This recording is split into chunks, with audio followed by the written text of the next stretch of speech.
All right, what a day to end the trip on. Welcome to day 88. And I got something in store here for you. This is just one spectacular, beautiful piece of Roman engineering. It is an aqueduct. And what's really special about it is the top part carried the water. The bottom part, there was a tunnel in between we're going to see, that actually allowed people to go back and forth, and cattle, anything else you wanted to bring. Now, hold on one second. I'm going to translate this for you here. Just give me 1 second, okay? Okay, now what that inscription says is Emperor Caesar, okay, Augustus. And then you see the X111 right there. That's in the 13th year of his consulship. Okay, that's what it means, COS and then DSIG. Then down the next row down below we have Caius, I can't remember how it's pronounced, Avenus Caius, son of Caius, okay? And then Pata Vinius is basically from Padua. And then the Privat VM basically is privately funded. So the guy who built it, okay, was a slave trader, basically out of Venice. I forgot to say one more thing. It was built in the year 3 BC. Crazy, huh? Now, one thing I didn't say as well is they invented a special mortar that was water resistant.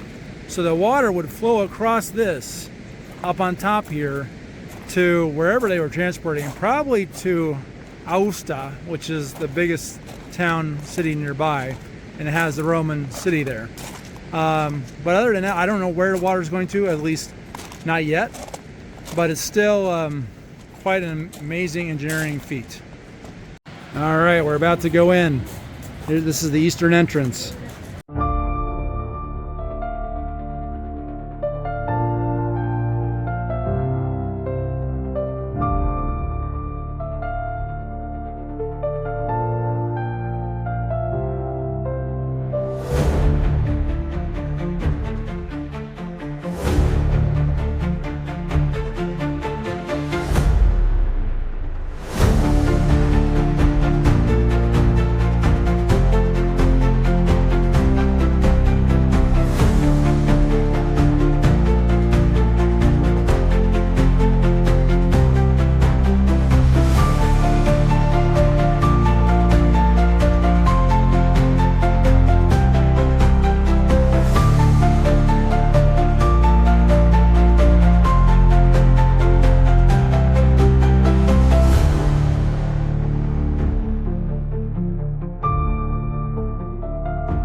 It's just so special. I have trouble, I just don't even want to leave it because it's really beautiful, even after walking through it.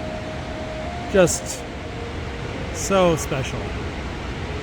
I mean, built in 3 BC, you know, more than 2,000 years ago. Oh, and one more thing I read.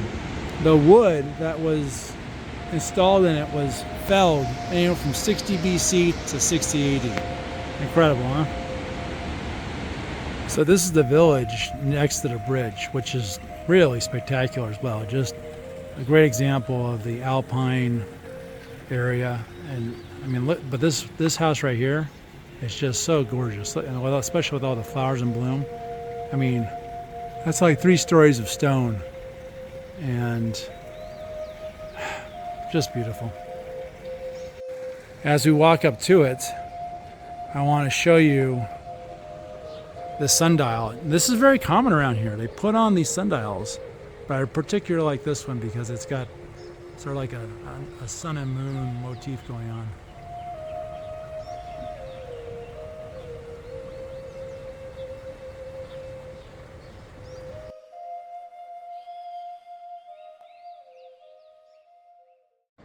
So once again, we're back in Turin, and here we are in another plaza. Just thought I'd show you the beautiful building designs. Nice color, a little light baby blue there. Got some guy named Vicento Gioberti there in statue. And we're going to go over to something really special. I feel like it today. I didn't feel like it when I was here before. This is not it, what I'm showing you right now. This is the back side of the museum we saw in the other video. We just didn't come around to this side. It's pretty nice on this side too. It's just very spectacular, the brick. So this is the main entryway into the Egyptian Museum here in Turin. And you can already see, even though we have this gentleman getting close here, that in the hallway there's just so many statues, they don't know what to do with them. Kind of like reminds you of the Vatican. As I swing around, you can see all the way down there as well. That's the security guard standing there chit-chatting. That there's a whole parade coming in right now, so I better cut this short. So this mummy comes from the pre-dynastic period, just to let you know. That is incredibly well preserved. Look at that.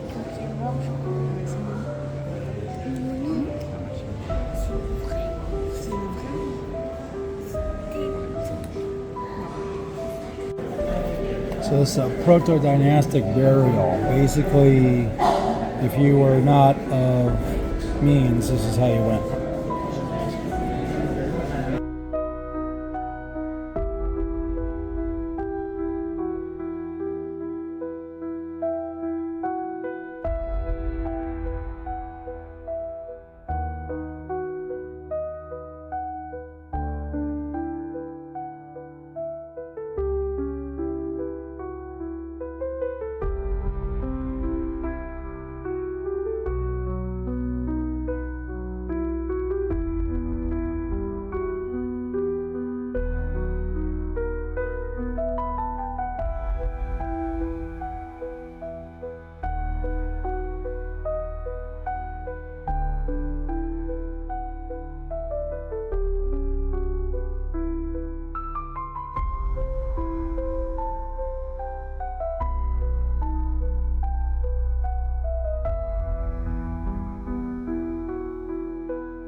Alright, well after the Egyptian Museum, we're back in Milan, and we gotta clean this sucker because we're turning it in today. This is the last day. You can see we still got some dirt in here, so it'll be vacuumed up. I don't know if I have enough money to even to do it after we paid for a wash at this. It's a nice place, you know, and it's okay, you know, like you only get so much for that, but I'm gonna try and put my own spick and span on it, and we'll see if we can get it done. All right, guys, we're turning the car back in. We're here at the dealership, or whatever it's called. You can see they got a lot of cars and stuff. Anyway, our mileage, our total mileage, 10,000. Wait, let me zoom in. 10,975 kilometers. I'll translate that down below to exactly what that is in miles. But that's what we did, and this is the end. So we're good. I washed it, cleaned up as best I can. There are some stains on it, like that right there. You can kind of see it as I go around a little bit quickly. I don't know how that happened from just mud when we got stuck in Cortina. And of course we have, unfortunately, some dents and stuff. There's also somebody scratched us right here. You kind of see right there. And well, you know, we did the best we could. You know, people did some damage to us, but at least the bumpers are good, you know. And you know, there's also a little bit back here too somewhere. I forget. Oh, right here. Yeah, but anyway, we've gotten. I mean, it's working, it runs, and we did good. So, in case you haven't seen what the Milan train station looks like, this is it. It's really beautiful.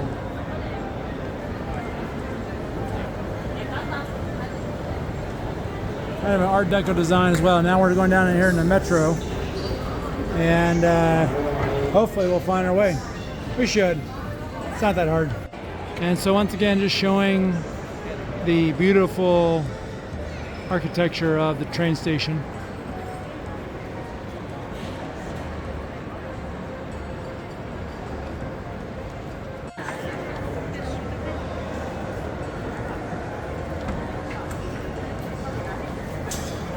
All right, guys, I checked into this hotel. It's called Chateau Monfort. Now, here's the thing. This, for each night, costs $400 here. There I am in the mirror. Sorry. And here's my problem. Look at this floor, okay? Now, I didn't pay for any part of this. I booked it with Chase Unlimited reward points, about 60,000 points. That took a long time to save up. And I'm not happy with this room, really. I think the floor is dirty. I think it's been worn and torn. As I look at the furniture here, like, it's all kind of messed up. Never mind the water, that's for me, but whatever, you know. Like, if I open this right here, where the fridge is at, look at that right there. It's kind of dinged and dented. And so there's an Asian theme here, which is cool. Like, this dragon thing, this is the bed. Okay, we got these little nets here, or like almost like a mosquito net. The television doesn't have, it's not a smart TV. No Netflix, can't broadcast anything from my cell phone onto it. And then look at these chairs. Does that look like something you want to sit in? Like, why can't we just have a sofa chair? All right, I like the pot. Now, okay, nice bath, right? They got a point on that one, if it doesn't leak out all over the place. And then over here is the rest of the toilet, which, you know, it's okay. We're on the first floor too, which, I mean, for $400 for first floor, it does come with a balcony, but you're looking at, what's that, a parking sign? Oh boy, you know?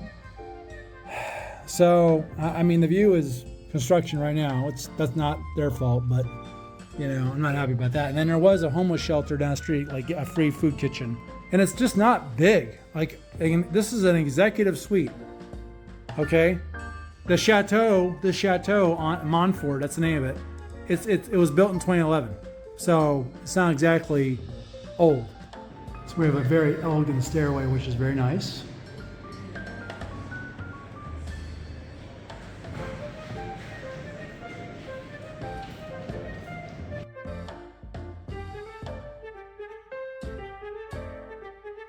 Okay, so this was an open courtyard. and then they filled it in with a glass dome. And the family had three daughters. Each one of them had their own floor. And then the church behind them also, I guess, belonged to them too. So this is the restaurant bar area, and then beyond that is the lobby, which we'll get to eventually. And I'm sitting in this area right next to the piano, which they have on Friday and Saturday nights, but not in August because the piano player's on vacation, I guess. It's very pink and lavender, and that's fine. It doesn't bother me. I do like all the old details, though. That's why I booked this place. All right, so we got the Greek salad here. It's actually really big. I'm impressed. Looking good. Okay, here's my 25-year-old burger. So I'm really hungry, so let's just make it count. So I'm going to start here showing you the dining room. I'm going to flip around real quick, okay? Well, I guess I should say breakfast area, because I think that, or maybe this is another part of their restaurant that they have for the dinner, but this is what it looks like. It's very nice. You can see the chairs are have the love seat on them. And then I want to show you the breakfast as well. And so we got cheese, we got fresh salami or some sort of meat, we got other lunch meat here. We got, this is incredible, the fresh mozzarella.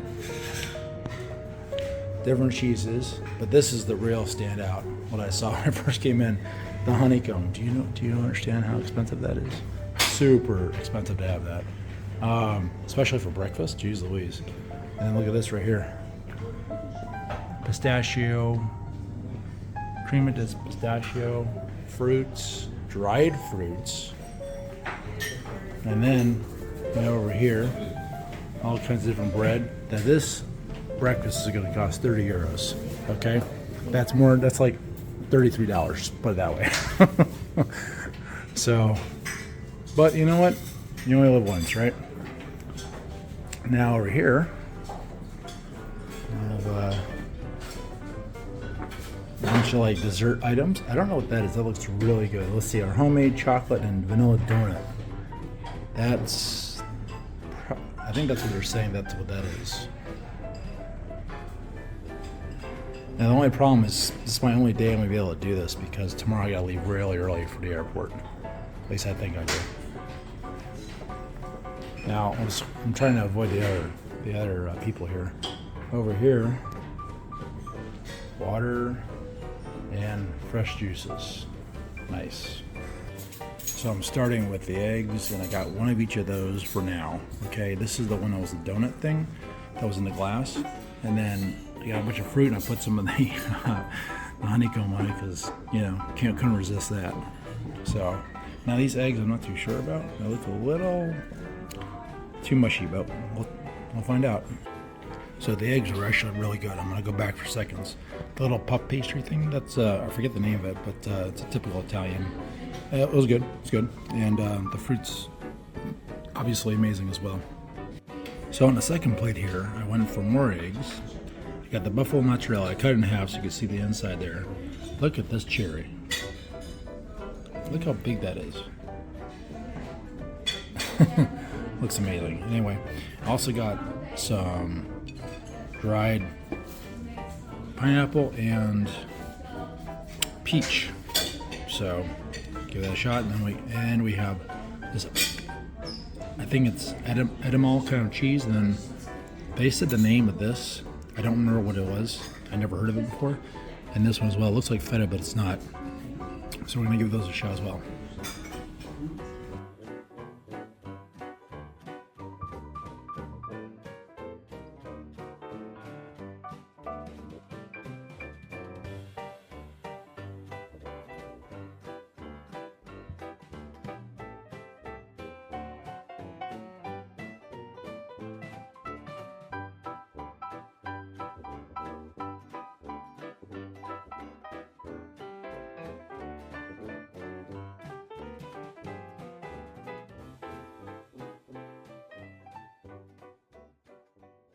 Well, this is the end of our trip, and I figured a nice place to end it here is with this beautiful statue here at the Chateau Monfort in Milan.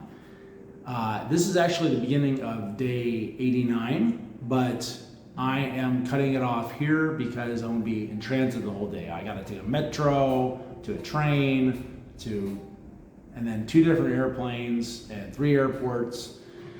I'm not even getting home on the same day. I'll get back to Arizona, but not my original city. Anyway, it's been really wonderful having you. I appreciate you watching all these videos. I appreciate your input as well as anything positive, anything negative. So thank you for watching and taking the time to be here. Also, I really need to say a very special thanks to my mother. If it wasn't for her endless support, her love, her caring, none of this would be possible. It's only because of her that I'm able to do this. And so, huge shout out and thank you for eternally for my mother, because I literally wouldn't be here without her. And she's just the best. So, once again, this is the end of our trip, and this is the end part of all of our videos. So, thank you again for watching everything, and I hope you really enjoyed it. I tried my best to put everything together. I think that's it. So I'll catch you in more videos as I go along. I don't know what's next. We'll just have to wait and see. And I hope you have a great day. I'll talk to you later. Bye.